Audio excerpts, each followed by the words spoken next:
스포일러 많습니다. 욕설 간혹 있습니다.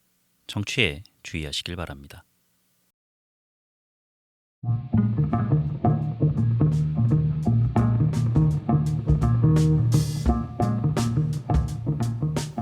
콘텐츠 대홍수 시대, 요즘 뭐 보시나요? 전 이거 봅니다. 요즘 뭐 봄, 난 이거 봄. 세 번째 에피소드 시작합니다.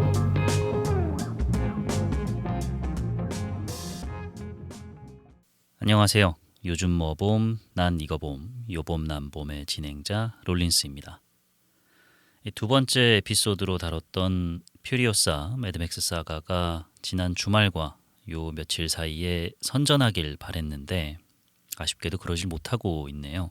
5월 29일 수요일 기준 아직 65만 명 정도밖에 불러모으지 못했습니다.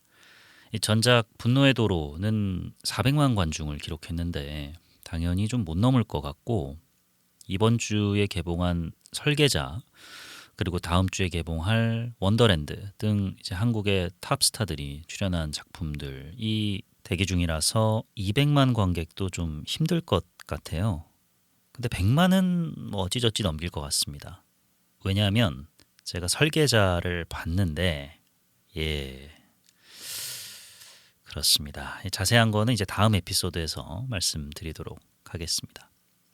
좌지 밀러 감독님이 최근에 한 팟캐스트랑 인터뷰를 하셨는데 톰 하디 버전의 매드맥스 속편 있지 않습니까? 그러니까 시간 순서상으로는 퓨리오사 매드맥스 사가에서 벌어지는 1년 전이라고 해요. 매드맥스 웨이스티드 랜드, 그렇게 이제 프로젝트를 가동 중이고 이제 톰 하디랑도 출연 계약이 다 얘기가 오고 갔다라고 하는데, 이 드라마의 제작 여부는 어디까지나 퓨리오사의 흥행에 달려 있다라고 하시더라고요. 그래서 만약에 흥행이 잘 안 되면 웨이스티드 랜드 프로젝트 자체가 엎어질 수도 있고, 아니면 제작비를 대폭 삭감해서 만들어야 될 수도 있다. 그런데 또 아무래도 좌지 밀러 감독님의 연세다 보니까 과연 제작을 제때 할 수 있을지 의문이다, 이렇게 또 말씀을 하시더라고요. 그래서 가급적 빨리 흥행에 불이 붙어서, 미국에서도 흥행 성적이 썩 좋지 못하던데 다른 나라에서라도 유의미한 흥행 성적을 거두길 진심으로 응원하겠습니다. 제가 지금 5월 30일 목요일에 녹음을 하고 있는데요. 세 번째 에피소드에서 다룰 선제업고 튀어가 5월 28일 화요일 16부 방영을 끝으로 종영했죠. 이제 마지막화 시청률이 자체 최고 시청률 5.8%를 기록했습니다. 에? 이거밖에 안 돼? 5.8? 6도 안 되잖아 싶으시죠? 근데 이 작품이 그렇게 난리라고? 그냥 자기들만의 축제 아니야? 라고 생각하실 수 있습니다. 왜냐하면 요즘은 시청률이 10% 정도는 넘어야 좀 흥행하고 있다라고 얘기를 할 수 있고, 20%를 넘어야 대박이다 라고들 하는 시대지 않습니까? 전에 20%를 넘겼던 작품이 이제 TVN에서 방송했던 눈물의 여왕이었고요. 그런데 6%도 안 되는 시청률 가지고 이렇게 난리라는 거야? 라고 싶으실 수 있는데, 이제 화제성 측면에서는 독보적인 위치를 차지하고 있다고 해요. 특히 이 2049 남녀 시청률이 7주 연속 지상파 포함해서 1위를 했다고 합니다. 마지막화 같은 경우는 이제 CGV 용산에서 단체 관람 이벤트를 열었는데, 이제 팬들 보답 차원이라서 한 좌석당 1,000원에 팔았대요. 근데 여기에도 이제 망할 놈의 되팔렘들이 영업을 시작해가지고 최대 30만 원에도 거래가 됐다고 합니다. 그 정도로 이제 난리인 거죠. 그거 말고도 TV, OTT 드라마 화제성 조사 결과에서 선제업고 튀어가 3주 연속 1위를 차지했고, 주연 배우인 변우석, 김혜윤 이 두 배우의 배우 화제성 조사 결과에서도 3주 연속 몇 위를 했고, 글로벌 OTT에서도 몇 위를 했고, 130국에서 1위를 했고, 이런 식으로 보도가 나오고는 있는데, 사실 좀 피부에는 안 와닿지 않습니까? 그래서 제가 뭘 찾아봤냐? CJ ENM의 주가를 한번 비교해봤습니다. 이제 선제업고 튀어가 4월 8일에 방영을 시작했거든요. 근데 그때 주가가 78,000원이었어요. 그러다가 이제 종영을 한 5월 28일 다음 날 장이 열렸을 때 5월 29일에 CJ E&M 주가가 88,000원이었습니다. 10,000원이 오른 거죠. 88,000원이 어느 정도냐 싶으실 수도 있는데 이게 이제 2024년 장 개장 이래 CJ E&M의 최고 주가입니다. 근데 이를 두고서 이제 여러 요인이 있겠죠. 비단 선제업고 투여만이 이제 CJ E&M의 주가 상승을 견인했다라고 볼 수는 없는데 주식 전문가들이 꼽는 주요 요인이 티빙 구독자가 증가했다라는 지점이더라고요. 아니 그러면 4월이라고 하면 티빙이 KBO 판권 사가지고 KBO 팬들도 유입이 됐을 거 아니냐라고 또 생각하실 수도 있는데 티빙 동시간 전체 라이브 채널 중에 실시간 시청 점유율이 선제업고 투여가 94%라고 합니다.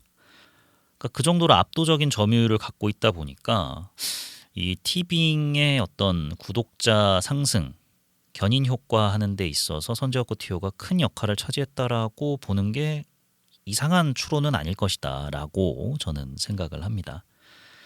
이제 이런 사유 때문에 제가 선제업고 투여를 보기로 결정한 겁니다. 사실 제가 드라마를 잘 안 봐요. 왜냐하면 물리적으로 단순하게 길어서 그렇습니다. 그냥 2시간짜리 영화가 좀 더 편하고요. 또 매주 기다리는 것도 좀 짜증나고 심지어 OTT 채널들도 너도 나도 매주 2화씩 공개하는 게 추세가 돼버렸잖아요. 거기다가 넷플릭스 같은 경우도 16부작 드라마를 무슨 파트 1, 파트 2라는 이상한 부제를 갖다 붙이면서 나눠서 공개를 하게 되니까 기다리는 게 좀 짜증나서 드라마를 좀 안 보게 됩니다. 게다가 선제업고 투여 같은 경우는 하이틴 로맨스물이잖아요. 기본적인 장르가. 제가 이제 그런 거 볼 나이도 좀 지났다고 생각을 해서 꺼려지는 것도 있었고 더불어서 타임슬립 해가지고 최애 아이돌이랑 꽁냥꽁냥하는 내용이잖아요. 제가 아이돌 그룹에도 별로 관심이 없어 왔어서 딱히 그 소재 자체만 놓고 보면 그리고 장르 자체만 놓고 보면 그리고 드라마라는 매체만 놓고 보면 제가 볼 이유는 딱히 없었죠. 그런데 저는 예전부터 제가 관심 없어 했던 분야일지라도 단순한 그 업계 내의 흥행 그 이상의 인기를 구가해서 하나의 현상으로 주목받는 작품이나 문화 이런 거에 강렬한 호기심을 느끼거든요. 왜 대박 났을까? 왜 난리일까? 그래서 제가 그레이의 50가지 그림자도 책으로 읽어봤다는 거 아니겠습니까? 트와일라이트도 읽어봤어요. 트와일라이트, 뉴문, 이클립스, 여기도 이클립스가 나오네요. 그리고 브레이킹 던, 그레이의 50가지 그림자도 그냥 그 1편까지만 읽었던 걸로 기억을 하긴 하는데 이제 그레이의 50가지 그림자도 그렇고 트와일라이트도 그렇고 여러분 책이 훨씬 낫습니다. 예, 특히 트와일라이트는 제가 정말 원작을 바탕으로 한 영화, 드라마 중에 저는 트와일라이트이 정말 최악인 것 같아요. 영화판이. 저 트와일라이트 팬 아닙니다. 트와일라이트 별로 안 좋아해요. 근데 그 에드워드를 이렇게까지밖에 묘사를 못한다는 게 너무 죄송합니다. 트와일라이트 읽어보신 분들은 아실 거예요. 예, 코인 시장도 마찬가지입니다. 이제 너도 나도 코인 얘기하길래 24시간 뭐 코인 거래만 바라본다라길래 이제 저도 궁금해서 투자를 한번 해봤어요. 한 10만 원 넣었어요. 그러니까 투자라고 하기도 좀 그렇죠. 그냥 뭐랄까요, 아레나 입장료 낸다고 생각하고 10만 원 넣었어요. 잡코인에 넣었는데 비트 토렌트라고. 사실 제가 이제 그 공소시효도 지났겠다 양심 고백하자면은 이제 그간 토렌트에 여러모로 빚진 것도 많고 해서 예? 알아들으실 분은 알아들으실 겁니다. 그래서 이제 제가 잃어도 이 빚진 거에 대한 보답 차원이다라고 생각을 했습니다. 그렇게 이제 10만 원을 넣었는데 한번 확인해 봤어요. 어젠가 그젠가에 10만 원 넣은 게 32,000원 됐더라고요. 예, 잡설이 길었습니다. 그럼 본격적으로 시작을 해보겠습니다. 요봄 난봄 세 번째 에피소드 난 이거 봄. 하이틴 로맨스 드라마에 그닥 관심 없어 하는 30대 남성의 시점으로 본 선제업고 투여 시작합니다. 일단 간략하게 작품 소개를 먼저 드리자면 김빵 작가의 웹소설을 원작으로 제작된 16부작 드라마입니다. 이서진, 김영철 배우 주연의 OCN 드라마 타임즈를 연출했던 윤종호 감독이 연출을 맡았고요.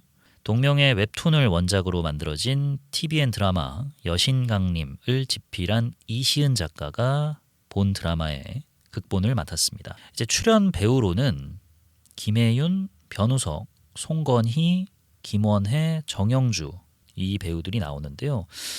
아마 앞서 언급한 김혜윤, 변우석, 송건희 이 세 배우가 좀 생소하실 수도 있어요. 김혜윤, 변우석, 송건희 세 배우는 약간 라이징 스타 느낌이기 때문에 그러시겠죠.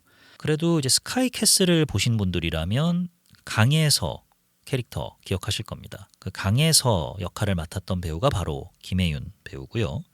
그리고 그 스카이캐슬 하면 그 1화의 강렬한 엔딩 있잖아요. 총 빵 쏘고 We are lie 하는 거. 그 강렬한 엔딩을 선사하게 만든 장본인이 누굽니까? 극 중에 이제 김정란의 아들이죠. 박영재 역할을 맡았던 배우가 바로 송건희 배우입니다.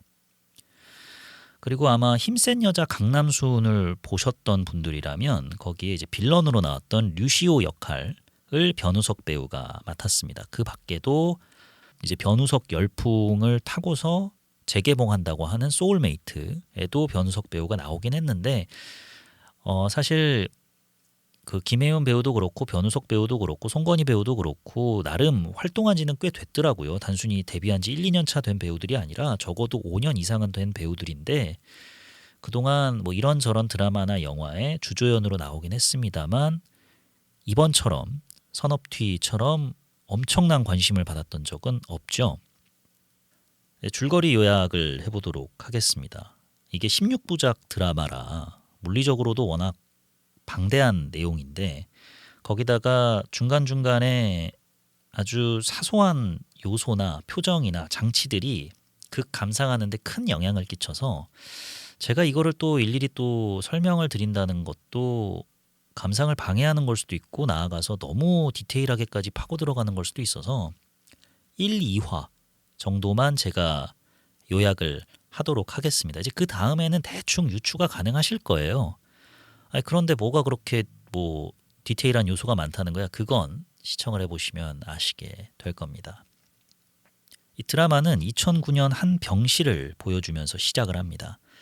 그 병실에 이제 갓 20살이 된 임솔, 김혜윤 배우가 분한 역할인데요. 임솔이 누워 있어요. 왜 누워 있냐면 1년 전 불의의 사고로 하반신이 마비됐습니다. 삶의 의욕을 잃은 채 좌절과 절망 속에서 살아가요. 이제 임솔의 엄마 정영주 배우가 맡은 역할인데요. 임솔의 엄마가 자리를 잠깐 비운 사이에 극단적 선택을 하려고 해요. 그러던 찰나에 엄마 핸드폰으로 전화가 옵니다. 안 받으려고 하는데 이제 같은 병실에 있는 다른 환자들이 그 전화 좀 받아요 이래가지고 어쩔 수 없이 전화를 받아요. 근데 받아보니까 웬 라디오 프로에서 걸려온 청취자 퀴즈 전화 같은 거예요. 무작위 번호로 전화를 걸어가지고 출연한 게스트가 혹시 저희 아시나요? 라고 했을 때 안다고 대답하면 상품을 주는 프로예요. 근데 지금은 이제 신청을 보낸 청취자 중에서 전화 연결을 하잖아요. 근데 그때는 제 기억에도 정말로 무작위로 전화를 걸어서 저 땡땡땡인데 혹시 저 아시나요? 뭐 이렇게 물어보는 프로가 있었어요. 그 기억이 나거든요. 이제 데뷔한 지 3개월 된 신인 남자 아이돌 이클립스가 게스트로 출연을 한 거예요. 그래서 그 이클립스 중에 임솔에게 전화를 건 멤버는 남자 주인공 류선재, 변우석 배우가 맡은 역할이죠. 류선재가 전화를 건 겁니다. 근데 임솔, 소리는 시큰둥하게 반응을 해요. 저희 아시나요? 몰라요. 끊어요. 어쩌라고요. 끊어요. 귀찮아요. 이런 식으로 되게 시큰둥하게 대답을 해요. 뭐 그럴 만도 하죠. 근데 이제 분위기가 이제 쌓여졌잖아요. 그래서 DJ가 분위기를 좀 띄워보겠답시고 그래도 이렇게 전화 연결되셨으니까 밖에 날도 좋은데 산책 나가시라고 운동화를 선물로 드리겠습니다. 이렇게 얘기를 해요. 그리고 그 다음에 또 뭐 자전거도 선물로 드리겠다 그래요. 이러니까 이제 임솔이 개빡친 거죠. 아니 니들이 나 걷게 해줄 거야? 지금 장난해? 하면서 이제 전화기를 막 던져버립니다. 그래가지고 씩씩대고 있는데 이제 병실에 이제 라디오가 놓여져 있는데 그 라디오로 그 방송이 나오고 있었던 거예요. 거기서 이제 선재의 대답이 나옵니다. 고마워요. 살아줘서. 이렇게 살아주는 것만으로도 곁에 있는 사람은 고맙다고 할 거다. 그러니까 오늘은 살아봐라. 사는 게 괜찮아질 날도 오지 않겠냐 라고 위로를 합니다. 이제 그 말에 임솔이 삶에 큰 위안을 얻어요. 그리고 동기를 얻게 되고 힘을 얻게 되죠. 이제 그때부터 류선재에게 입덕을 하게 됩니다. 이제 입덕 모먼트인 거죠. 그러고 이제 14년이 지납니다. 2023년이죠. 이제 임솔은 선재의 열혈 팬으로 활동을 하고 있습니다.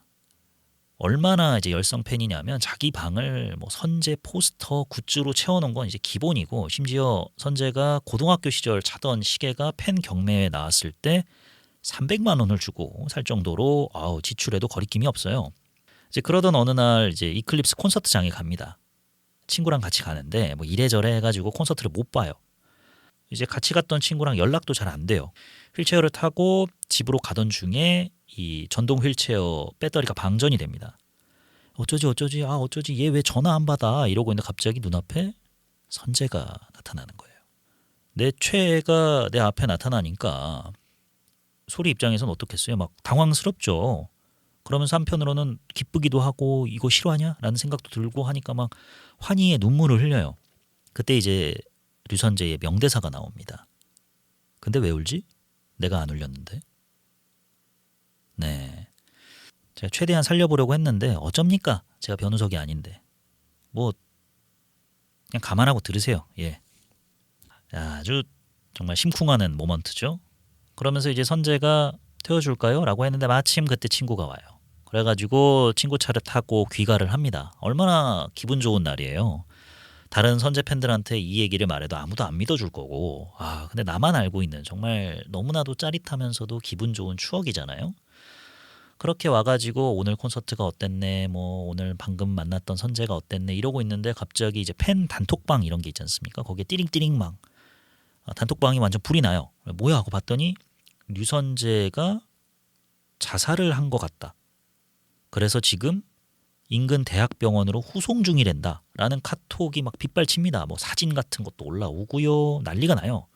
이러니까 이제 소리 입장에서 이제 충격을 받은 거죠. 이게 어떻게 된 일이야? 해가지고 펑펑 울면서 그 휠체어를 타고 그 병원으로 향합니다. 병원으로 향해서 이건 도대체 믿기지가 않는 일이야 하면서 병원으로 향하는 중에 이 청계천에 앞서 언급했던 그 300만 원 주고 산 시계 있잖아요. 굿즈. 그거를 빠뜨려요. 근데 이제 그걸 찾겠다고 이제 불편한 몸을 이끌고 한겨울에 청계천에 그냥 입수합니다. 하반신이 마비가 됐지만 이제 나의 최애가 죽었다는 소식을 믿을 수도 없고, 방금 전까지 그 추억이 날아가는 것 같고, 그 최애의 아이돌을 향한 나의 순정이 오롯이 담겨있는 그 굿즈를 그냥 버려두고 갈 수는 없잖아요. 그래가지고 그 시계를 딱 잡는 순간 옆에 전광판에는 류선재가 사망했다라는 소식이 대문짝만하게 뜹니다. 그러면서 이제 임솔은 믿기지가 않죠. 근데 그 순간에 갑자기 시계가 번쩍여요. 번쩍이더니 이제 12시 자정인데 시계가 3땡땡, 그러니까 3시로 표시되어 있는 거예요. 이거 뭐야? 이 시계 왜 이래? 하면서 이거 뭐야? 시계 고장났어. 왜 이래? 하면서 시계 버튼을 딱 누르니까 갑자기 뿅 하더니 쫙 해가지고 타임슬립이 벌어집니다. 눈을 떠봐요. 2008년 사고 당하기 전 고등학생 시절로 돌아온 거예요. 당황하죠. 이거 꿈인가 싶죠. 근데 일단은 선재를 살려야 된다라는 마음에 선재가 그 데뷔 전에 수영 선수였다라는 기억을 떠올려가지고 고등학교 수영장으로 갑니다. 이제 알고 보니 이제 둘은 이제 같은 재단의 남녀 고등학교였던 거예요. 그러니까 뭐 자감 고등학교였나? 극중 고등학교 이름이. 근데 이제 자감 남자 고등학교, 자감 여자 고등학교 이렇게 따로 건물이 있는데 이 수영장으로 갑니다. 수영장으로 가니까 선재가 살아 있어요. 이래가지고 이제 막 소리는 이제 선재에게 달려가죠. 달려가가지고 막 포옹을 하고 막 엉엉 울어요. 그러니까 선재는 뭐야 이 사람 왜 이래? 뭐 이런 식으로 되게 당황해해요. 그래서 결국엔 좀 쫓겨납니다. 관계자들에 의해서 이제 스토커라고 오인을 받아가지고 이제 그때부터 이 소리는 내가 미래를 바꿔야겠다. 미래를 바꿔서 선재의 죽음을 내가 막겠어라고 결심을 합니다. 이게 2화까지의 내용이고 2화 엔딩에 이 대한민국 웬만한 여초 커뮤니티를 불타오르게 만든 그 엔딩이 나오는데 알고 보니 2008년도의 소리는 류선재의 첫사랑이었던 거예요. 둘이 알고 보니 이웃 사촌지간이었는데 바로 앞집에 살아요. 근데 소리는 류선재에게 당시에는 관심이 없었어요. 왜냐하면 당시에 소리는 그 자감 남자고등학교의 얼짱, 뭐 킹카인 김태성, 송건희 배우가 분한 역할인데요. 김태성에게 홀딱 빠져 있었어요. 그래서 뭐 수영 선수고 나발이고 뭐 관심 없었어요. 그냥 김태성만이 나의 세상이고 김태성만이 나의 남자인 거예요. 그러다 보니까 선재에겐 관심이 없었던 거죠. 근데 우연한 기회로 둘이 이렇게 만나게 됐는데 그때 그 밝은 소리의 모습에 이제 선재는 홀라당 빠지게 된 거죠. 임솔의 일방적인 사랑인 줄 알았던 이 로맨스가 알고 보니까 이제 쌍방의 감정이었고, 임솔은 나중에 이제 2009년에 연예인 류선재에게 입덕을 하게 된 거잖아요. 근데 알고 보니 연예인이 되기 전 선재가 과거의 나를 먼저 좋아했구나. 그리고 이제 임솔은 이 사실을 몰랐던 거죠. 15년 동안. 근데 시청자는 알잖아요. 그러니까 이제 막 어머 왜 저래, 어머 미쳤나 봐, 이렇게 되는 거예요. 소리한테는 이런 기억으로 남아있던 장면이 류선재의 입장에서는 또 저런 장면으로 기억에 남아있다라는 걸 보여주니까 시청자 입장에서는 환장하죠. 그냥 소리의 기억에는 스쳐 지나가는 거였는데 류선재의 입장에서는 너의 머리 스타일, 네가 그날 무슨 옷을 입고 있었는지, 무슨 액세서리를 달았는지 다 기억을 하니까 어머 미쳤나 봐, 세상에 저런 남자가 어디 있어. 없죠. 그러니까 판타지적인 존재를 이제 그려내니까 이제 환장을 하게 되는 겁니다. 2009년 소리는 하반신 마비 상태였다라고 말씀드렸잖아요. 왜냐하면 1년 전 불의의 사고 때문에 그 사고를 당했을 때 구해준 사람이 있어요. 근데 소리는 워낙 이제 좌절과 절망에 빠져가지고 오히려 구해준 사람한테 막 뭐라고 또 타박을 합니다. 차라리 죽게 내버려두지. 왜 나를 구해줘가지고 이런 절망 속에 살게 하느냐. 근데 알고 보니 그 구해준 사람은 누구겠습니까? 그렇죠. 류선재죠. 이제 이런 것들이 드라마가 전개되면서 계속해서 나와요.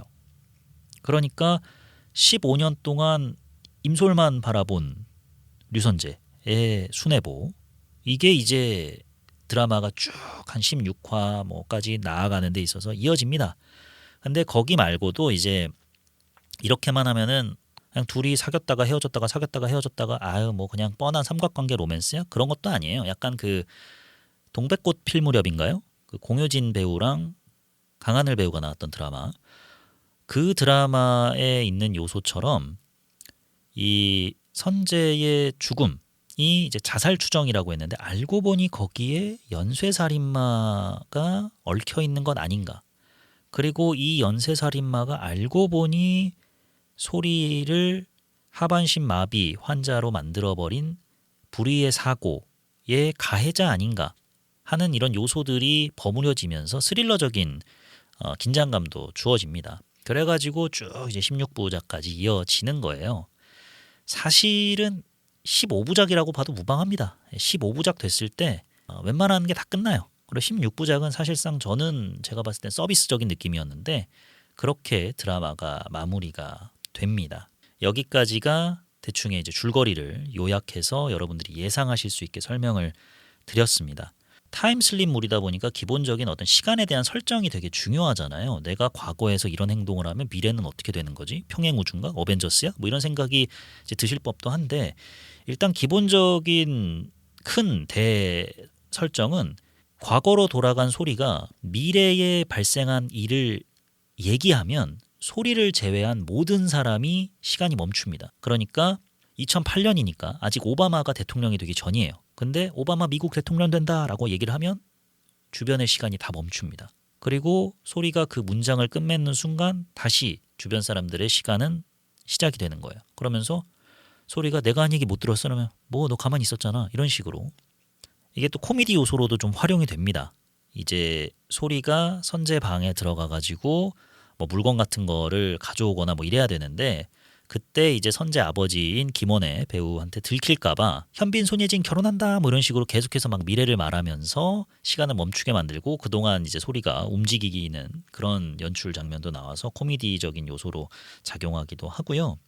두 사람의 관계, 임솔과 류선재 사이의 관계에 되게 중요한 분기점이 이 생길 때 소리가 뭐 사고를 당했을 때라든지 혹은 그 밖에 이제 선재에게 있어서도 중요한 분기점이라든지 그럴 때면 이제 미래가 바뀌기 시작합니다. 조금씩 류선재가 사망을 했다? 류선재가 이클립스가 안 됐다? 뭐 이런 식으로 미래가 살짝 바뀌고요. 그럼에도 불구하고 일어날 일은 무조건 일어납니다.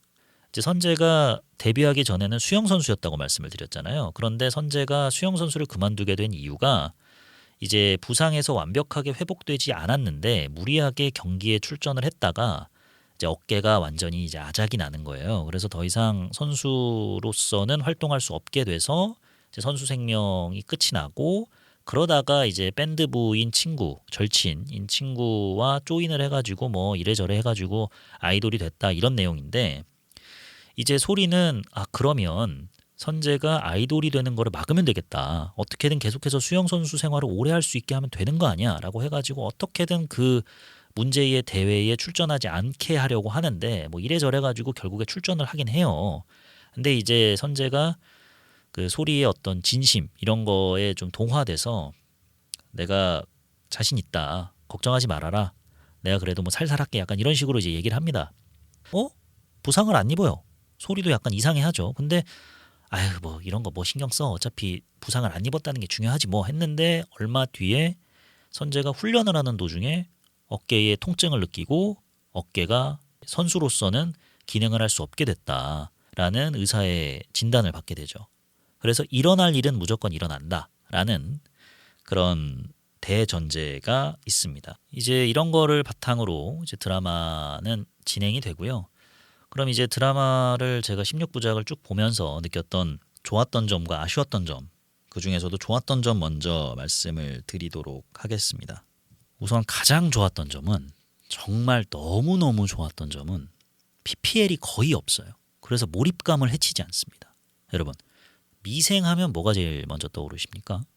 이제 오늘 하루도 거래처에 치이고 상사 눈치 보느라 마음고생했던 우리 영업 3팀 이 쓰린 속 달래주는 그렇죠. 치즈 닭갈비 먹으러 가야죠. 육안의 닭갈비 가야지 않습니까? 그리고 태양의 후예 하면 뭐가 떠오르십니까?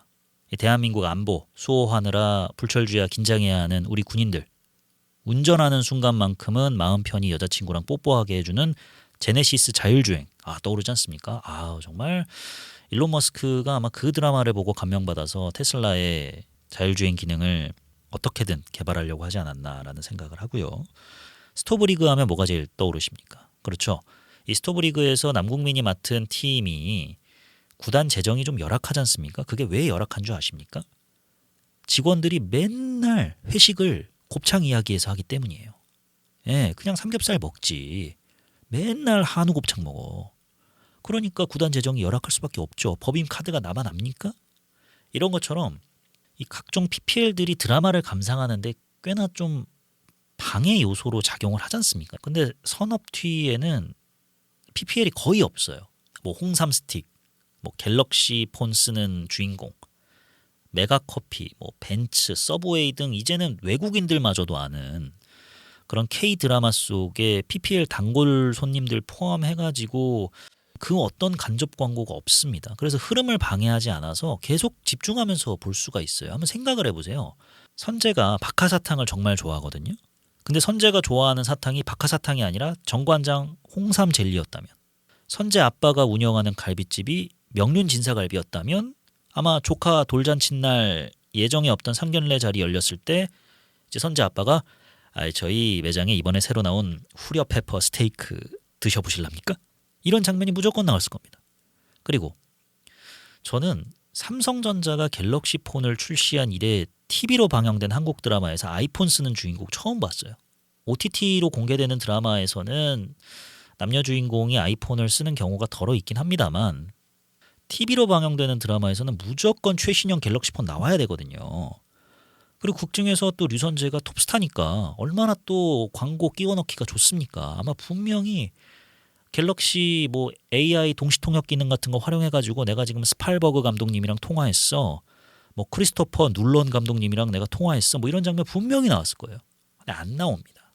미묘한 감정선이 이제 매우 중요한 장르가 바로 로맨스물이잖아요. 그런데 이처럼 갑자기 간접 광고가 튀어나왔으면 오히려 시청자들한테 욕만 한 바가지 먹었겠죠. 근데 그런 게 없으니까 되게 편안하게 감상이 가능합니다. 근데 사실 이게 제작진 입장에서는 좀 씁쓸했을 거예요. 만들 때는. 왜냐하면 이 찾아보니까 제작 기간만 3년이 넘게 걸렸다고 합니다. 근데 말이 제작 기간이지 캐스팅이 잘 안 됐다 그래요. 그래서 이제 남자 주인공 역할을 찾는데 꽤나 오랜 시간이 걸렸다고 하는데 여기서도 거절당해 저기서도 거절당해 하다가 이제 결국 변우석 배우에게 시나리오가 갔고 변우석 배우가 오케이를 해서 드라마가 이제 본 궤도에 오른 거죠. 그리고 앞서 언급했다시피 김혜훈 배우나 변우석 배우는 두 사람 다 이제 라이징 스타다 보니까 이 주변의 기대감도 사실 솔직히 말해서 좀 떨어졌다고 봐도 무방하죠. 그래서 제작 표류라고 보는 게 좀 더 맞지 않나라고 생각을 해요. 그러다 보니까 PPL도 잘 안 붙었던 거 아닐까라고 생각을 합니다. 이제 근데 이 시청자인 제 입장에서는 뭐 알바입니까?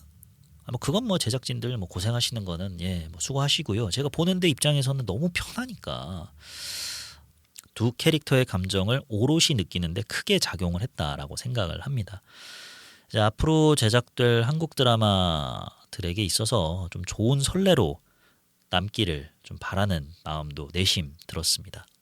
그 다음에 좋았던 것은 제가 아까 이제 2049 남녀 시청률 측면에서 7주 연속 1위를 차지했다라고 말씀을 드렸잖아요. 그럴 만한 이유가 있는 게 20대, 30대 세대들의 추억을, 향수를 자극하는, 그때 그 시절 감성을 자극하는 아이템들이나 문화가 정말 많이 나옵니다. 이제 응답하라 2008 같은 느낌이에요. 이제 그때 그 시절 뭐 핸드폰, 액세서리, 뭐 대중문화 요소들을 이제 적재적소에 정말 잘 버무렸습니다. 그리고 동시에 당시에 되게 유행했던 뭐 인터넷 소설, 뭐 귀연이 소설들 있잖아요. 한때 귀연이 소설이 열풍이 불어가지고 뭐 너도 나도 막 귀연이 체 쓰고 이 귀연이 소설이 한글 파괴한다, 뭐 이런 얘기까지도 나왔었고 할리우드처럼 앞다퉈서 영화사들이 귀연이 소설의 판권을 사들여가지고 뭐 그놈은 멋있었다라든지 늑대의 유혹이라든지 도레미파솔라시도라든지 이런 영화들을 빠르게 제작하기 바빴잖아요. 그 소설 속에 녹아져 있는 감성 이런 것들을 레퍼런스로 활용을 했는데 너무 튀지도 않고 되게 그게 자연스럽게 녹아들어 있었어요. 제가 귀연이 소설에 대해서 잘 모르는데도 대충 그때 맞아. 그때 나랑 같이 학교 다녔던 여자애들이 맨날 얘기하던 주제가 바로 저거였어 라는 생각이 들 정도로 아주 잘 녹여낸 것 같습니다. 특히나 이제 송건희 배우가 맡은 역할이 김태성이잖아요. 근데 그 김태성의 태성이 늑대의 유혹 강동원 배우가 맡았던 역할과 이름이 같아요. 그리고 하는 행동도 비슷합니다. 서브 남주인데 본인을 좋아하지 않는다는 걸 알지만 본인이 먼저 더 여자 주인공 임소를 좋아하게 되고 근데 또 내가 너 좋아해 이렇게 얘기 안 하죠. 내가 너 좋아했네. 약간 이런 식으로 약간 유체이탈 화법을 합니다. 환장하죠. 또 어머머머 이런 느낌이 또 들지 않습니까? 이제 그런 식으로 그게 좀 자연스럽게 녹여낸 부분이 확실히 20, 30대 특히나 이제 여성 시청자들에게 강력한 한 방으로 작용을 했던 것 같아요. 응답하라 2008 같은 느낌이다 보니까 자연스럽게 요즘 응답하라 시리즈는 어떤 제작 과정을 겪고 있나 제가 한번 궁금해서 알아보니까 그 응답하라 2002를 만들려고 신원호 감독이 한번 제작을 시도를 해봤는데 이게 제작이 좀 어려울 거라고 하더라고요. 아마 만들어진다면 어마어마한 대작이 될 거다라고 얘기를 하더라고요. 그게 무슨 말인가 했더니 그 이시연 배우가 운영하는 유튜브 채널에 나와서 신원호 감독이 밝힌 내용인데 이제 월드컵을 떼어놓고 2002년을 논할 수가 없잖아요. 근데 이제 라이센스 비용이 어마무시하다 그러더라고요. 응답하라 1988 때에도 응팔 때에도 스위스 로잔에 있는 IOC 본부랑 소통을 해가면서 라이센스를 해결을 했대요. 그런데 일단 그 지난한 과정을 겪어서 해결을 하긴 했는데 그 라이센스 비용이 너무 비싸가지고 딱 2년 정도 최대 쓰는 걸로 계약했다고 합니다. 그래서 지금 제방으로 나오는 1988에는 올림픽 관련 이미지들이 전부 다 블러 처리돼 있대요. 근데 이제 말씀드렸다시피 이제 응답하라 시리즈 자체 나아가서 이제 향수, 추억, 뭐 이런 복고 적인 정서에 있어서 문화상품의 힘이 매우 큰데 이런 거 저런 거 초상권, 뭐 저작권 하나하나 다 풀어나간다는 게 일단은 쉽지도 않고 또 비용도 많이 들고 근데 이거를 단순하게 국내에 한정돼서 요즘은 K드라마가 제작되는 것도 아니니까 글로벌하게 풀어야 되잖아요. 이제 그러다 보면 제작비가 어마무시하게 들 거다. 그래서 어마어마한 대작이 될 거다라고 밝혔더라고요. 이런 부분들이 좀 응답하라 2002를 보는 데 있어서 한계로 작용하지 않나. 그래서 이 소리가 타임워프를 처음으로 2008년으로 해가지고 선재를 만났을 때 수영장에서 만난다고 말씀드렸잖아요. 근데 그 수영장에 알고 보니 이제 박태환 선수가 실제 또 박태환 선수가 카메오로 등장을 합니다. 근데 현역 때보다 몸이 더 좋더라고요. 야, 어떻게 그럴 수가 있지? 대단합니다. 여하튼 근데 그 수영 대회가 말이 수영 대회지 이제 박태환 선수의 올림픽 출전 연습용 목적이었잖아요. 근데 거기에 보신 분들 기억하시겠지만 올림픽이라고 안 나옵니다. 박태환 2008 대회 연습 매치 이런 식으로 걸개가 걸려져 있어요. 심지어 요즘 각종 예능이나 드라마에서 올림픽을 올 땡픽 이런 식으로 자막 표기하는 경우가 있어요. 그게 다 이런 것들 때문이라고 합니다. 그러다 보니까 이런 거를 하나하나 다 푼다는 게 쉽지 않겠죠. 그런데 이제 2008년에는 메가 이벤트 같은 게 제 기억에는 없었던 것도 있지만 근데 여기서는 최대한 간접적으로 좀 표현을 해요. 직접적으로 올림픽, 월드컵, 땡땡 대회, 땡땡 브랜드 이렇게는 나오지 않고 좀 간접적으로 최대한 애둘러서 하지만 그 시절을 보냈던 사람들은 익히 다 아는 예를 들어서 2008 베이징 올림픽에서 박태환 선수가 금메달을 목에 걸고 이승엽이 국민 욕바지가 됐다가 약속의 8회에서 홈런 치고 이런 것들을 최대한 애둘러서 표시를 해요. 추억은 추억대로 젖을 수가 있고 그때 문화는 우리가 이렇게 향유했지라는 걸 떠올리면서 더욱더 그게 집중할 수 있게 해줍니다. 그리고 또 좋았던 점은 이 주인공들의 감정을 대변하는 OST들이 참 잘 활용됐어요. 그때 그 시절 노래로 이제 우산 그리고 그랬나봐 이 두 노래가 자주 나옵니다. 특히 그랬나봐는 이 드라마의 메인 OST인 소나기만큼이나 많이 나오는데 좀 다소 직관적인 노래 제목이긴 하죠. 그리고 가사 내용도 좀 그랬나봐 나 너를 좋아했나봐 좀 유치한 작법이긴 한데 워낙 그 두 곡이나 그 외에 쓰인 OST들이 명곡이라서 이제 유치하다라는 생각보다는 참 잘 쓰였다. 야, 참 노래 좋다. 라는 생각이 들더라고요. 그리고 현재 시간대에서는 제가 앞서 언급했듯이 소나기라는 노래가 되게 자주 흘러나오는데 이 노래도 물건입니다. 노래 잘 만들었어요. 예, 그 류선재 역할을 맡은 변우석 배우가 직접 또 부른 노래인데 극 중에서 이제 자작곡으로 나와요. 노래가 좋다 보니까 이 노래가 괜히 멜론과 같은 국내 스트리밍 사이트에서 탑100 그중에서도 탑10 안에서 계속해서 오르락 내리락 하는 이유가 있구나라는 생각을 하게 됐습니다. 그리고 앞서 언급했듯이 알고 보니 임솔은 선재의 첫사랑이었다. 알고 보니 선재는 이때 이랬다. 이런 요소들이 많이들 나온다고 했잖아요. 그러니까 과거 회상 그리고 상대방의 입장에선 이랬다더라. 이게 좀 자주 나오면 사실 좀 짜증날 법도 하고 반복되면 좀 지겨울 법도 한데 배우들의 표정을 좀 클로즈업한 연출 그리고 그 연출에 부응하는 표정 연기 등이 어머어머를 연발하게 만들어요. 어머어머 미쳤나봐 이런 느낌을 물씬 주는 요소로 작용을 합니다. 그러다 보니 더더욱 좀 빠지게 만들고 이때 소리는 어떤 생각을 했을까? 선재는 어떤 생각을 했을까? 선재는 어떤 시선이었을까?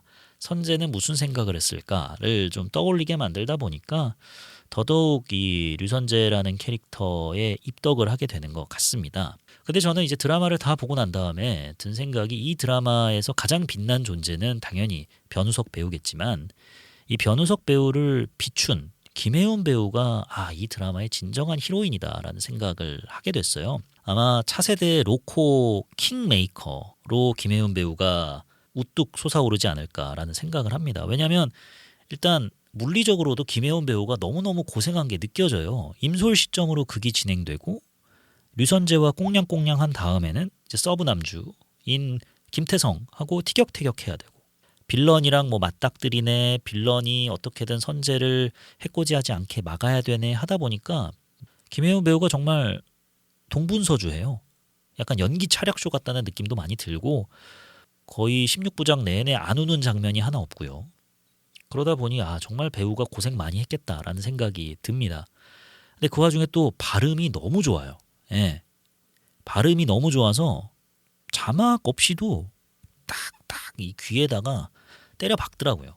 그런 부분이 너무 보는 데 있어서 편했습니다. 선제업고 튀어의 극본을 맡은 이시은 작가가 애초에 김혜훈 배우를 주인공으로 정해놓고 대본을 썼다고 하더라고요. 그러면서 이제 우리의 대전제는 소리는 김혜훈 배우로 간다 였다는데 그럴 만한 이유가 되게 분명해 보였어요. 보는 내내 이 김혜훈 배우는 앞으로도 로코에 있어서 남자 주인공을 빛내주는 그런 배우로서 훌륭하게 기능을 하겠구나. 근데 그게 비춰진다고 비춰집니까? 그만큼 본인이 또 어느 정도 노력을 해야 되고 본인이 약간 손해보는 부분도 있을 거란 말이에요. 남자 주인공에게 모든 포커스를 가게 만들어야 되는데 그게 쉽지 않죠. 그런데 김혜원 배우는 그걸 되게 능숙하게 해냅니다. 특히나 10대 임소를 연기했을 때는 거의 화장기 없는 수수한 얼굴로 등장을 해요. 근데 그게 맞죠. 10대 때부터 무슨 화려한 풀 메이크업으로 등장을 하면은 아니 저게 무슨 10대 소녀야 라는 생각이 들 법한데 그 한껏 꾸민 모습으로 그래서 나왔으면 그래 뭐 배우의 미모는 더욱더 돋보였겠죠. 하지만 풋풋함이랄지 그로 인한 좀 몰입감 때로는 우스꽝스럽기도 하고 때로는 귀엽기도 하고 그러다 보니까 점점 더 그 캐릭터의 성격이 부각돼서 밝고 낙천적인 모습이 시청자들에게 깊이 각인되고 이런 연쇄작용들이 없었겠죠. 여배우로서 이런 선택을 한다는 것이 쉽진 않았을 텐데 확실히 작품에 임하는 태도나 작품의 이 포커스가 맞춰져야 되는 방향에 있어서 김혜원 배우의 이해도가 대단히 높은 게 보이더라고요. 그래서 앞으로도 정말 차기작이 여러모로 이런저런 이유로 기대가 된다라는 느낌을 받았습니다. 심지어 태성송 있잖아요. 저 진짜 그거 보면서 빵빵 터졌습니다. 야 정말 저거를 저렇게 김혜훈 배우 진짜 대단하다라는 생각. 그 감성과 그 느낌을 살려가지고 그리고 어떻게 보면 본인의 굴욕잘이 될 수도 있는데 야 저렇게 진짜 자기 한 몸 던지는구나. 실제로 어디 뭐 살롱 드립인가요? 출연했을 때 얘기 들어보니까 촬영하는데 정말 힘들었다고 그러더라고요. 뭐 춤추는 것도 그렇고 뭐 쪽팔리는 것도 그렇고 그때 그 시절 감성을 살려야 되는 것도 그렇고 와 정말 김혜훈 배우의 그 태성송은 길이길이 남을 명작일 것 같습니다. 그 부분만큼은 정말 박장대소했었어요. 정말 대단한 재능이라고 생각을 합니다. 앞으로도 그런 모습 많이 보여줬으면 좋겠습니다. 정말 작품을 위해서 자기 한 몸 던지는 그런 모습 정말 박수치면서 봤습니다. 여기까지가 이제 좋았던 점이고 이 아쉬웠던 점을 말씀드리려고 하는데 사과부터 드려야 될 것 같아요. 제가 안 그러려고 했는데 너 티발 씨야라는 말씀을 청취자분들께서 해주실 것 같은데 참을 수가 없더라고요. 약간 티적인 요소가 안 나올래야 안 나올 수가 없어요. 이게 물론 이 로맨틱 코미디 감성이라는 게 되게 중요하고 이 감성 하나로 이 드라마의 많은 부분을 좀 이해해주고 양해해줘야 되는 거 아는데 좀 티라서 죄송한 부분들이 튀어나왔습니다. 저 그래도 좀 감성적인 사람인데 일단은 이제 소리 오빠하고 소리의 절친이 그 소리 집 거실에서 뭐 이런저런 일로 투닥투닥 하다가 주방에 켜놓은 가스레인지가 불타는 거를 못 알아챕니다. 바로 옆이거든요, 주방이. 그리고 연기가 거실에 자욱한데 그거를 못 알아채요. 참 어이가 없죠. 그런 생각이 들었고요. 4화 오프닝이었나요? 소리 선재를 우연히 만나잖아요. 그래가지고 뭐 근데 왜 울지? 난 안 울렸는데 뭐 이 대사 나왔던 그 장면. 그거 끝나고 선재가 솔 집 앞까지 따라갑니다. 왜냐하면 선재는 그때 동안 솔을 기억하고 있었고 그 소리를 우연히 만난 거에 가슴 벅차한 거죠. 그런데 제 아무리 자기 팬이라지만 그리고 제 아무리 자기가 유명 연예인이라고 하지만 상대방 동의 없이 몰래 집까지 따라가가지고 아파트 몇 층 몇 호에 사는지 파악하는 거는 이건 스토킹 범죄 아닌지 라는 선재의 마음은 그렇지 않겠죠. 선재의 마음은 그렇지도 않고 소리는 그렇게 생각하지 않을 겁니다. 하지만 그렇게 상대방 동의 없이 집까지 따라가는 게 맞나? 저러면 안 되는데 라는 생각을 했습니다. 너티발 시아라는 얘기가 여기까지 들리는 것 같네요. 그 다음이 이제 극 중에서 2008년 9월 1일이 되게 중요한 날이잖아요. 하필이면 그날 소리가 사고를 당해서 이제 하반신 마비가 되니까. 그래서 과거로 돌아간 소리가 어떻게든 9월 1일은 집에만 있으려고 하죠. 근데 뭐 이런저런 이유로 이제 결국에는 밖에 나가게 되고 그래가지고 뭐 사고를 당하네 마네 이런 장면이 나오는데, 아니 그냥 집에서 하루 종일 자면 안 되나? 아니 뭐 나가지 말아야지. 난 오늘 꼭 집에만 있을 거야 라고 결의를 다질 게 아니라 그냥 수면제 하나 먹고 자면 안 되나? 아니 왜 저러고 앉아있지라는 생각을, 불충한 생각을 했습니다. 아직 몇 개 더 남았어요. 죄송합니다. 그리고 이제 또 류선재 매니저가 나중에 그 영화사 직원에게 히어로라는 대본을 받은 적이 있다라고 얘기를 하잖아요. 근데 그 영화사 직원이 임솔이었던 거죠. 현재의 임솔. 아니 그러면 의례적으로 임솔이 명함도 줬을 텐데 그 한강다리에서 재회하기 전까지 류선재는 임솔이 영화사 직원이라는 걸 몰랐다는 게, 내 매니저에게 시나리오를 건네준 영화사 직원이 임솔이다라는 거를 몰랐다는 거잖아요. 아니 임솔이란 이름이 흔한 이름도 아니고 이것도 좀 이상하네 싶더라고요. 근데 뭐 명함 교환 안 했을 수도 있죠. 그리고 뭐 영화사에 있는 직원 일일이 어떻게 다 압니까? 저의 그냥 쓸데없는 오지랖이었습니다.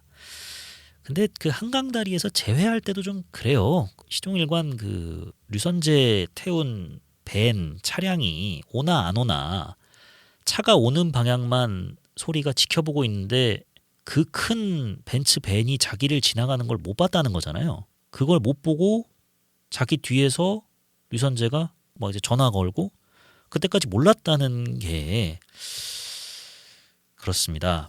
모를 수 있죠. 그럼요. 뭐 사람이 다른 데에다가 정신 팔리다 보면은 못 볼 수도 있어요. 그럴 수도 있고.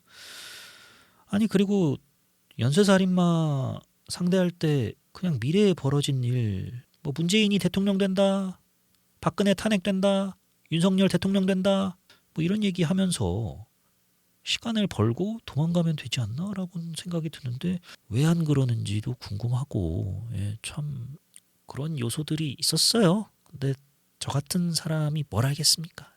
감성 같은 거 모르니까. 다시 한번 죄송합니다. 이제 거기다가 하나 더 있어요. 그러니까 그 아쉬운 점이 하나만 더 있습니다. 양해 부탁드립니다. 하나 더 있습니다. 뭐냐면은 후킹 있잖아요. 그러니까 드라마의 매 에피소드가 끝날 때 엔딩, 그 엔딩이 또 엔딩 맛집이어야 다음 화를 또 보고 싶게 만들지 않습니까? 특히 아까 말씀드렸던 2화 엔딩이랄지 몇몇 분기점들이 있어요. 엔딩의 요소들이 좀 반복적입니다. 그러다 보니까 좀 긴장감이 떨어져요. 무슨 말씀이냐면 대부분 선제업고 튀어 에피소드의 엔딩이 비슷합니다. 타임슬립으로 인해 가지고 미래가 바뀌었어요. 아니면 살인범이 또 이런저런 일로 위협을 가합니다. 근데 이제 바뀐 미래로 인한 혼란을 어찌저찌해서 수습을 해요. 혹은 살인범의 위협에서 벗어나요. 근데 또 비슷한 일이 생겨요. 또 미래가 이래저래 변화되고 또 살인범은 다른 방법으로 위협을 가하고, 이게 계속해서 반복이 되다 보니까 어차피 어떤 식으로 수습할지도 알고 똑같은 갈등이나 똑같은 위험 요소가 생길 거라는 걸 아니까 조금은 긴장감이 떨어지긴 하더라고요. 그걸 계속해서 그런 식으로 엔딩을 이어나가다 보니 제가 이 작품을 이제 14화까지 이제 몰아서 봤는데, 이제 뭉터기씩 한 두어 번에 걸쳐서 몰아봤거든요.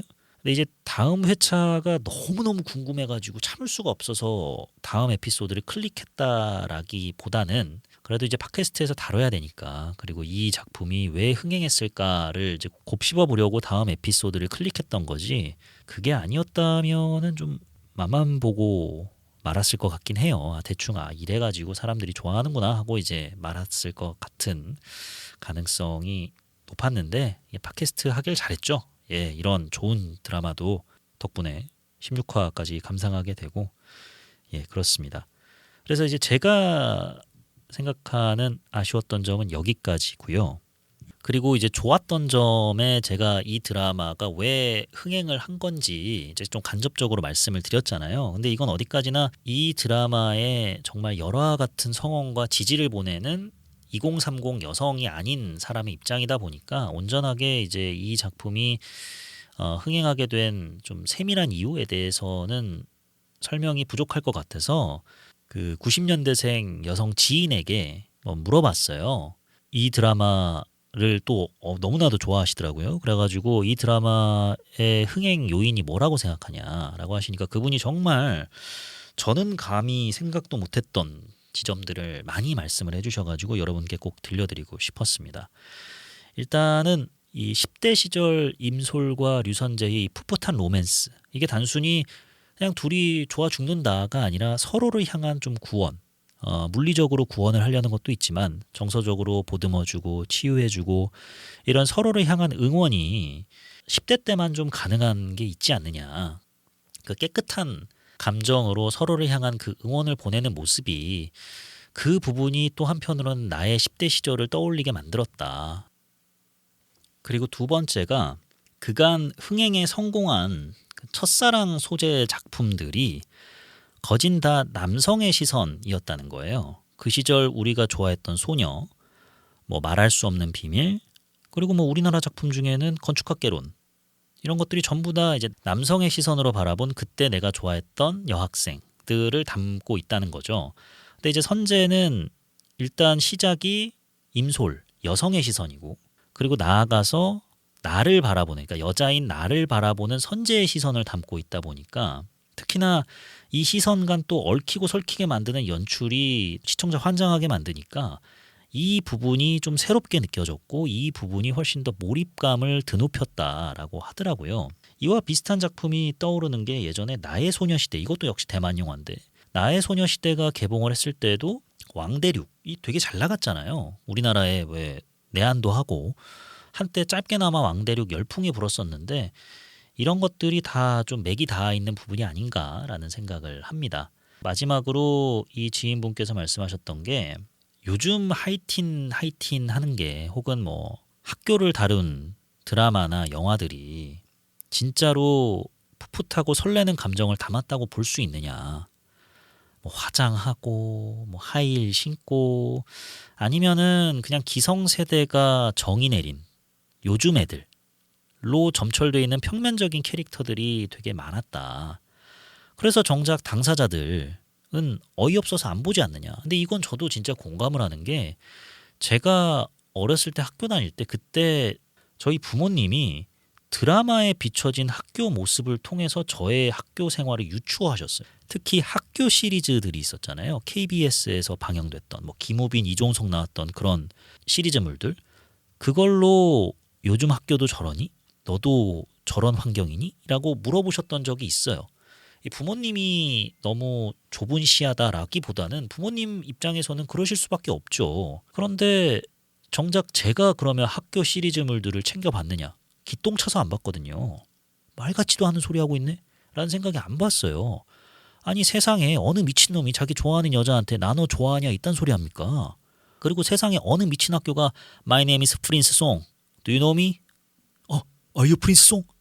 Yeah, my rich friend. You know? I'm a son of mafia boss man. 이런 학교가 세상에 어디 있어요? 꽃보다 남자는 재밌긴 하죠. 근데 세상에 이런 학교가 어디 있어요? 그래서 안 봤거든요. 또 최근에 넷플릭스나 OTT를 통해서 흥행했던 학교 배경 시리즈들 보면 피라미드 게임, 그 김순옥 작가의 7인의 탈출인가요? 이런 것들이잖아요. 피라미드 게임만 봐도 소재가 왕따 투표를 한다 이런 거지 않습니까? 일단 그거 자체가 지나치게 자극적이고, 그리고 7인의 탈출 같은 경우는 아유 이건 자극 수준을 넘어섰잖아요. 뭐 원조 교제 나오고 뭐 난리가 난다. 뭐 임신 출산 나오는데, 심지어 슴슴한 게 매력이었던 작품, 나아가서 그 슴슴한 것이 감정의 크나큰 파고를 일으켰던 드라마인 우리들의 블루스에서도 등장하는 10대 캐릭터들의 주된 이야기거리가 뭡니까? 임신과 출산이잖아요. 근데 선업튀에는 정말 풋풋한 감정을 담고 있는 하이틴 정수를 보여주는 것 같아서 더욱더 빠져들게 된 측면이 있다. 이거 완전 내 얘기잖아 라는 생각이 들어서 몰입해서 보게 된 측면이 있다라고 하시더라고요. 아마 이런 부분이 특히나 이제 여성 시청자분들 사이에서 변우석 아리, 뭐 선제업고 튀어, 뭐 선친자라고 하더라고요. 이런 현상을 이끌어낸 것이 아닐까라고 생각을 합니다. 이 자리를 빌어서 이런 좋은 통찰력을 제공해 주신 여성 지인분께 감사 말씀드리고 싶습니다. 그럼 이제 별점과 한 줄 평 말씀드려 보겠습니다. 선제업고 튀어에 대한 제 별점은 3.0, 나쁘지 않은데? 입니다. 제가 앞서 언급했던 칭찬, 그리고 제 지인분께서 말씀하신 흥행 요인에 저도 적극적으로 동조했던 측면이 있는데, 그런 거에 비해서 3.0이라는 평점은 좀 박한 거 아니냐라고 생각하실 수 있으실 것 같아요. 근데 저도 이 문화적인 현상이 궁금해서 시청을 시작하긴 했지만, 만약에 팟캐스트에서 다룰 생각이 없었다면 끝까지는 안 봤을 것 같아요. 왜냐하면 앞서 언급했듯이 애초에 이런 장르나 이 드라마라는 매체에 대한 선호도가 떨어지기 때문에 아마 보다가 좀 말았을 것 같고요. 그리고 다른 사람에게 이 선뜻 선제업고 튀어를 추천해 줄 수 있느냐라고 하면 그것도 쉽지 않을 것 같거든요. 왜냐하면 애초에 하이틴 장르에 대한 거부감이 있으신 분들이 있으니까 확장성적인 측면에서는 좀 떨어지지 않을까. 그래서 쉽사리 누군가에게 이거 꼭 보세요, 이거 너무 재밌어요 라고 추천하기에는 어려울 것 같아서 3.0을 드리게 됐습니다. 그리고 제 한 줄 평은 하이틴 로코 감성 모르면 나가라 입니다. 여러분 요즘 김선 감성 모르면 나가라 라는 말 들어보셨나요? 말로 형용할 수가 없습니다. 그분은 인스타그램 그 릴스 보시다가 우연히 마주치셨을 수도 있는데요. 되게 소녀소녀 하신 분이에요. 되게 창의적인 방법으로 본인만의 월드를 만드신 분이거든요. 저도 처음에 그분 릴스를 봤을 때 이게 뭐야 이랬어요. 그리고 이제 댓글창을 보니까 댓글이 전부 다 김선 감성 모르면 나가라, 나가 임마, 뭐 욕하고 뭐 이상한 댓글 달지 말고 그냥 모르겠으면 나가라고, 이런 식의 댓글이 막 몇백 개가 쌓여 있는 거예요. 저도 모르게 그 김선 감성에 스며들게 됩니다. 다음 컨텐츠를 기대하게 되고, 그런 것처럼 하이틴 로코 감성 모르면 나가라. 그래서 저는 나가겠습니다 라는 말씀을 드리고 싶습니다. 하지만 내가 하이틴 로코 감성을 너무나도 좋아한다, 그리고 요즘 로코나 요즘 하이틴 물들이 너무 지나치게 자극 일변도로만 점철돼 있다 라고 생각하신다면 한번 이 작품을 보셔서 힐링하시는 것도 나쁘지 않은 선택일 것 같습니다. 이렇게 세 번째 에피소드 선제업고 튀어를 다뤄봤는데요. 저의 시선으로 본 선제업고 튀어 어떻게 들으셨는지 궁금합니다. 댓글 혹은 메일 무비퀴즈뱅 gmail.com으로 남겨주시면 제가 또 읽어보고 또 얘기 나눠볼 수 있는 부분 나눠보고 사과드릴 부분은 사과드리고 그렇게 에피소드를 꾸려나가 보도록 하겠습니다. 다음 에피소드는 2024년 5월 29일 날 극장 개봉한 강동원 배우 주연의 설계자를 다룰 예정입니다. 다음 에피소드에서 뵙도록 하겠습니다. 설계자, 다음에 뵙죠. 들어가십시오. 메일 보내주시고요. 감사합니다.